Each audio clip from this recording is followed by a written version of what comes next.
Assalamualaikum warahmatullahi wabarakatuh. Waalaikumsalam warahmatullahi wabarakatuh. Bagaimana kabar solih-solihah kelas 1 SDIT Arul Jadid hari ini? Alhamdulillah, sehat, luar biasa, bersemangat, Allahu Akbar. Untuk keberkahan pembelajaran hari ini, mari kita awali dengan membaca basmalah bersama-sama ya. Bismillahirrohmanirrohim. Nah teman-teman, hari ini kita akan belajar di luar ruangan. Hari ini Ustazah akan mengajak kalian pergi ke kebun binatang. Kalian suka? Suka Ustazah. Suka Ustazah. Ayo anak-anak, kita berbaris yang rapi dulu ya. Dan jangan lupa untuk membaca basmalah dulu sebelum masuk ke kebun binatang. Ustazah akan membeli tiket dulu untuk kalian. Selain itu, Ustazah juga akan menjelaskan kepada kalian semuanya apa saja sih yang harus kita perhatikan saat berada di kebun binatang. Nah teman-teman, di antara peraturan yang ada di kebun binatang yang harus dipatuhi yaitu nomor 1, menjaga kebersihan area kebun binatang, termasuk di dalamnya yaitu membuang sampah pada tempatnya. Yang kedua, kita harus menjaga jarak dengan satwa atau binatang karena mereka sangat berbahaya. Bisa saja mereka mencakar atau melukai kita. Yang ketiga, tidak menggoda atau mengganggu binatang, terutama ketika mereka sedang makan atau ketika mereka sedang tidur. Yang keempat, yaitu jangan memberi makan binatang karena mereka bisa saja keracunan atau bahkan mati akibat makanan yang tidak sesuai dengan makanan yang biasa mereka makan. Itu tadi ya teman-teman peraturan yang harus kita patuhi saat kita berada di kebun binatang. Di kebun binatang kita bisa melihat banyak sekali jenis binatang. Mereka biasanya dikelompokkan berdasarkan tempat hidupnya. Ada yang golongan burung atau unggas, kemudian ada yang golongan reptil, hewan melata, ada yang ikan, khusus ikan, kemudian binatang liar sendiri, serangga sendiri, dan sebagainya. Nah, hari ini kita akan bersama-sama belajar tentang binatang berdasarkan jenis makanannya dan cara mereka bergerak. Nah, sekarang kalian coba lihat di sebelah sana. Coba, itu ada harimau. Harimau memakan daging. Harimau juga mempunyai gigi taring. Dia juga mempunyai kuku-kuku yang sangat tajam. Harimau digolongkan ke dalam hewan buas. Nah, sekarang bandingkan dengan kambing. Kambing memakan rumput. Kambing tidak mempunyai gigi taring. Kambing mempunyai kuku kaki yang tumpul. Biasanya kambing juga bisa dimanfaatkan bagian tubuhnya, misalnya kulitnya untuk dibuat tas, kemudian susunya untuk diminum, dagingnya untuk dimakan, dan sebagainya. Oleh karenanya kambing termasuk hewan jinak. Ustazah, coba lihat itu, di sana banyak burung. Wah, Masya Allah, iya, mereka terbang secara berkelompok ya teman-teman. Nah, kebetulan sekali kita akan membahas bagaimana cara binatang bergerak. Berikut ini adalah contoh gerakan hewan. Misalnya ada hewan yang bergerak dengan cara terbang, kemudian ada yang berjalan, ada yang melompat, ada yang berenang, dan sebagainya. Kalian tahu tidak, jika kita menggerakkan anggota tubuh kita, misalnya kepala, tangan, atau kaki, mengikuti gerakan hewan, maka kita bisa membuat tarian atau senam irama. Berikut ini ada beberapa contoh menirukan gerakan hewan. Nah, bisakah kalian melakukannya? Mudah bukan? Teman-teman, kita perhatikan dulu makanan yang dibutuhkan ayam ya. Ayam binatang yang bergerak dengan berjalan. Ya, makanan ayam adalah jagung. Kali ini kita akan belajar tentang bagian-bagian dari jagung. Jagung adalah salah satu ciptaan Tanaman jagung dari adalah Allah. Ciptaan Bagian Allah. jagung ada apa saja? Bagian-bagian Yang pertama, tanaman jagung akar. ada akar, Kedua, batang, yang ketiga daun, daun, yang keempat buah, buah, dan yang terakhir adalah dan bunga. bunga. Setelah kita mengetahui bagian dari tanaman jagung, maka kita perlu tahu cara merawat tanaman bagaimana.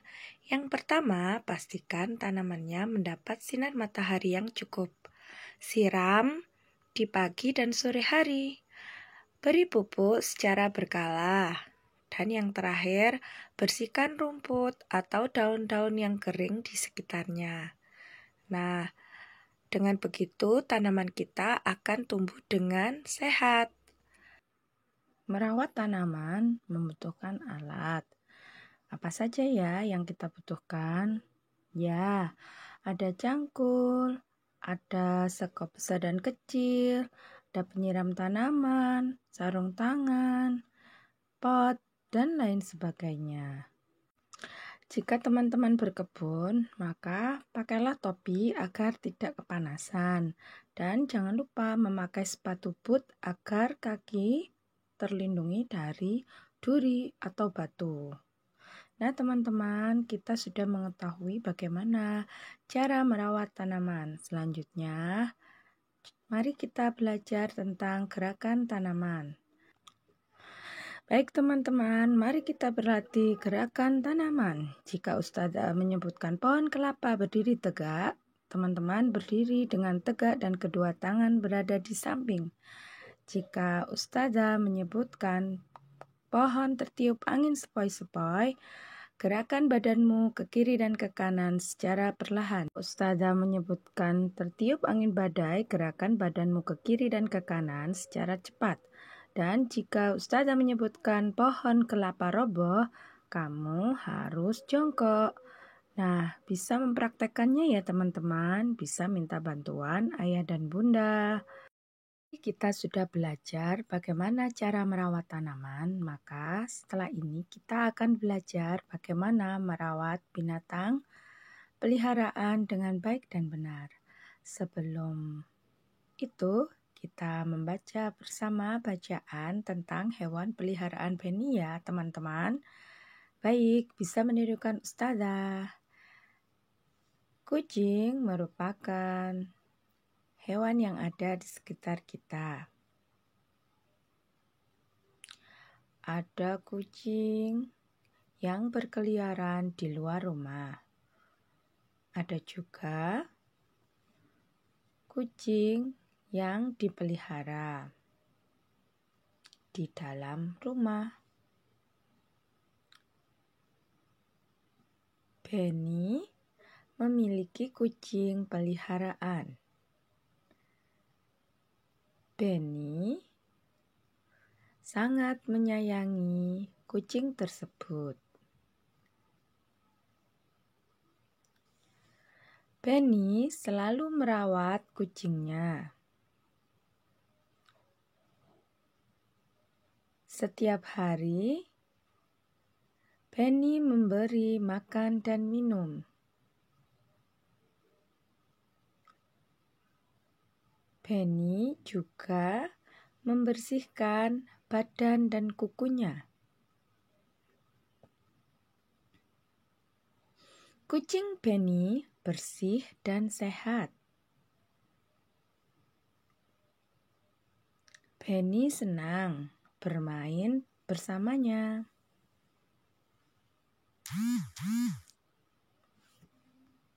Hewan peliharaan harus dirawat dengan baik. Di cerita tentang Beni dengan hewan peliharaannya. Baik teman-teman, selanjutnya kita akan menyimpulkan bagaimana cara merawat hewan dengan baik dan benar. Yang pertama yaitu berikan kandang atau tempat tinggal yang baik. Yang kedua, beri makan dan minum secara teratur. Yang ketiga, memandikannya dan membersihkan badannya. Yang keempat, beri vitamin dan jika sakit, bawa segera ke dokter hewan. Nah, itu tadi kelima cara merawat hewan dengan baik dan benar. Bagaimanapun juga mereka adalah makhluk ciptaan Allah dan kita wajib untuk menyayangi mereka. Sebagaimana dijelaskan dalam Al-Quran, ayat 24-32 surat Abasa. Maka hendaklah manusia itu memperhatikan makanannya. Sesungguhnya kami benar-benar telah mencurahkan air dari langit. Kemudian kami belah bumi dengan sebaik-baiknya. Lalu kami tumbuhkan biji-bijian di bumi itu, anggur dan sayur-sayuran, zaitun dan kurma, kebun-kebun yang lebat dan buah-buahan serta rumput-rumputan untuk kesenanganmu dan untuk binatang-binatang ternakmu. Jadi teman-teman, baik tumbuhan maupun hewan adalah semua karunia dari Allah yang patut kiranya untuk kita syukuri agar menjadi semakin bermanfaat untuk diri kita sebagai manusia ciptaan Allah. Baik teman-teman, demikian dari Ustazah pertemuan kali ini, semoga bermanfaat. Ustazah mohon maaf, terima kasih. Wassalamualaikum warahmatullahi wabarakatuh.